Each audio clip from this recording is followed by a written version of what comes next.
In the world of interior design, lighting is often referred to as the fourth dimension of architecture. In a minimalist kitchen, where clutter is absent and surfaces are clean, lighting becomes even more critical. It is the invisible element that dictates how the space feels. A common misconception is that a minimalist kitchen requires stark, bright white light to match its clean lines. In reality, this approach often results in a space that feels clinical, like a laboratory or a hospital. True minimalist design seeks a balance between serenity and functionality. To achieve this, you must stop thinking of lighting as merely a utility and start treating it as a design material, one that creates depth, highlights texture, and defines zones without adding physical clutter. Here is how to master the art of lighting in a modern, minimalist kitchen. 1. The strategy: layering light. The biggest mistake in kitchen lighting is relying on a single overhead source, often called the big light. This creates harsh shadows and flattens the room. To achieve a high-end minimalist look, you must layer your lighting. This involves 3 distinct types: ambient, task, and accent. The ambient layer, the canvas, this is your general illumination. In a minimalist space, the goal for ambient lighting is invisibility. You want the room to be bright, but you don't necessarily want to see the source of the brightness. Recessed lighting, the gold standard for minimalism. Can lights tucked into the ceiling provide even coverage without breaking the visual plane of the ceiling? Flush mounts. If you cannot do recessed lighting, choose flush mounts with simple geometric shapes, drums, spheres, or slim discs that hug the ceiling and diffuse light softly. The task layer, the workhorse. Minimalist kitchens are often working kitchens. You need bright, focused light where you chop, cook, and clean. Under cabinet strips, this is non-negotiable. LED strip lights concealed beneath upper cabinets eliminate the shadows your body casts on the countertops. When the main lights are off, these create a beautiful, moody glow that highlights your backsplash. The island pendant. If you have an island, this is where task lighting meets decor. However, restraint is key. The accent layer, the drama. This is where the magic happens. Accent lighting draws the eye to specific architectural details. Shelf lighting. If you have open floating shelves, a staple of minimalist design, running a slim LED channel along the back or bottom of the shelf can make your carefully curated ceramics look like a museum display. Toe kick lighting. Installing subtle lighting at the base of your cabinets, the toe kick, creates a floating effect. At night, this serves as a perfect, low-voltage night light that makes the kitchen feel sophisticated and safe.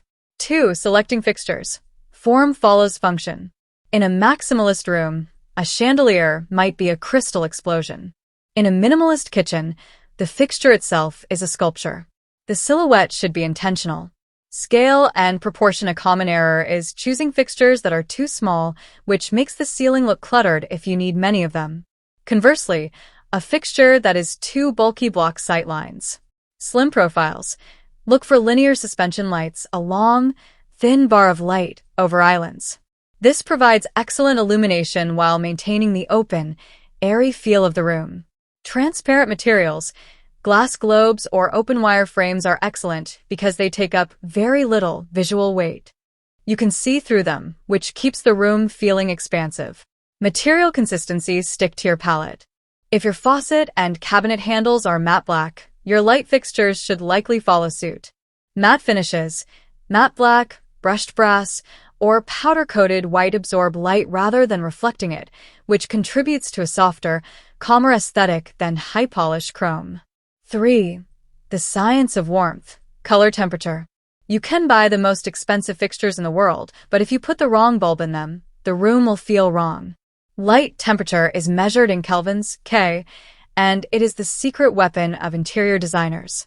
The danger of daylight bulbs, 5000 K plus. Many people buy bulbs labeled daylight, thinking they will look like natural sun. In a home, these bulbs appear blue and harsh. They flatten colors and make wood tones look gray/green. Avoid these in a minimalist kitchen unless you want it to feel like a commercial pharmacy. The sweet spot. 3000 K for a kitchen, you want a bulb around 3000 K warm white. This temperature is crisp enough to see what you are chopping, unlike the sleepy 2700K used in bedrooms, but warm enough to make the space feel inviting. CRI, Color Rendering Index. Look for bulbs with a CRI of 90 or higher.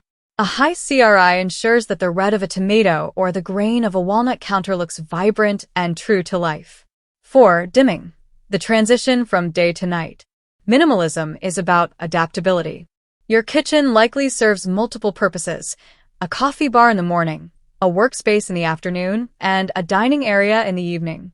The importance of dimmers. Every light source in your kitchen should be on a dimmer switch. Cooking mode.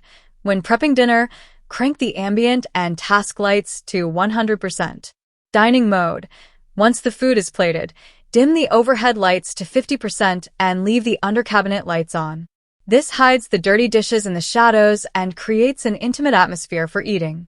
Smart controls. Smart lighting systems like Philips Hue or Lutron Caseta allow you to create scenes. With one tap on your phone or a voice command, you can switch from bright clean to soft evening. This reduces the need for multiple physical switches on the wall, further decluttering the visual space. 5. Harnessing natural light. Finally, the best light source for a minimalist kitchen is the sun. Artificial light should supplement natural light, not compete with it. Window treatments. Heavy drapes have no place in a minimalist kitchen. They collect dust and block light. Go bare. If privacy isn't an issue, leave windows bare to maximize the intake of sunlight. Sheer rollers. If you need privacy, opt for semi-opaque roller shades that filter light rather than blocking it. Reflective surfaces. Position mirrors or glossy subway tiles opposite windows to bounce natural light deeper into the room. This makes small kitchens feel significantly larger. Conclusion.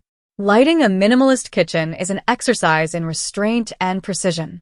It is not about how many lights you can install, but where you place them and how you control them.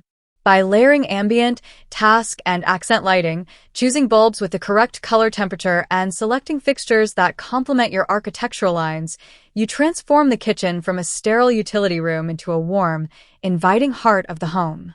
In minimalism, light is not just a tool, it is the atmosphere itself.